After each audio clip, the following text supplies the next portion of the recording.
اگر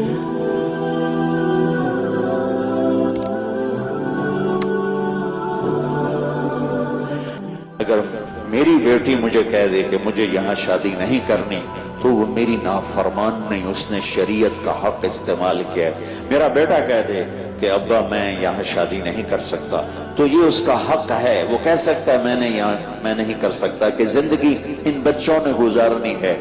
ہم اپنی رائے مسلط کر دیتے ہیں، نہیں بس ایتھے ہی کرنی ہے۔ خاص طور پر ہمارے دیہاتوں میں بچی تو گائے کی طرح ہے، جدھر اس کو رسی سے باندھ دو وہ بیچاری بن جاتی ہے۔ پوچھنا ہوتا ہے، پوچھو، بیٹے سے رائے لو، بیٹی سے رائے لو، وہ ہاں کرے پھر قدم اٹھاؤ، وہ انکار کر دے تو اسے نافرمان نہ سمجھو۔ اور قوم نہ دیکھو، جوڑ دیکھو، جوڑ جہاں بنے وہاں شادی کرتا۔ میرے نبی نے اپنی خاندان میں بھی کی، حضرت عائشہ، حضرت ام سلمہ، حضرت ام حبیبہ، حضرت خدیجہ، حضرت حفصہ، حضرت زینب، اور اپنے قوم میں کی حضرت جویریہ، حضرت میمونہ، یہ اپنی قوم ہے، پہلے خاندان کی ہیں پھر قوم ہے، پھر قوم سے باہر کی حضرت صفیہ، یہودی قبیلے بنو قریظہ میں سے ہیں، آپ نے ان سے شادی فرمائی اور ان بتوں کو پاش کیا کہ رشتوں میں مناسبت دیکھو، یہ نہ دیکھو کہ بس ہم چنیوٹیاں جی کرنا ہے اور ہم میمن میں ہی کرنا ہے، یہ نہ دیکھو، یہ دیکھو کہ جوڑ ہے کہ نہیں ہے۔ جوڑ ہے تو اپنوں میں ہو تو سب سے اچھی بات، اپنوں میں نہ ہو تو قوم نہ دیکھو، پھر جوڑ دیکھو، مناسبت دیکھو۔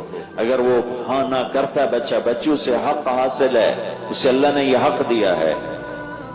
حضرت علی رشتہ مانگنے آئے، میں پہلے سنا چکا ہوں کہ جبریل آ چکے تھے کہ رشتہ یہی دینا ہے، تو آپ نے ہاں نہیں کی، آپ نے کہا انشاءاللہ۔ حضرت علی نے کہ رشتے فرمایا انشاءاللہ، اور اٹھ کے چلے گئے۔ صحابہ نے پوچھا حضرت علی سے کیا ہوا؟ کہا انکار ہو گیا۔ کہا انکار کیسے؟ کہ کچھ بولے ہی نہیں۔ تو عبد الرحمن بن عوف نے پوچھا کچھ بولے تھے؟ کہا انشاءاللہ کہا تھا۔ کہا پھر مبارک ہو گیا، نبی کا انشاءاللہ ہاں ہی ہوتا ہے۔ یہ کیوں نہیں کہا ہاں ٹھیک ہے مجھے منظور ہے؟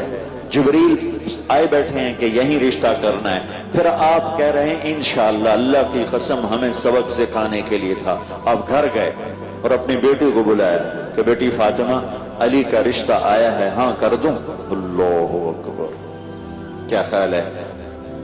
حضرت فاطمہ کہیں گی نہیں، یہ تو آج کی ہماری بیٹیاں اس دور میں بیچاری چپ کر اٹھ کے چلی جاتی ہیں، تو وہ تو جنت کی عورتوں کی سردار، میرے نبی کی آنکھوں کا تارا، جگر کا ٹکڑا، اور آپ کہہ رہے ہیں فاطمہ علی کا رشتہ آیا ہے، ہاں کر دوں؟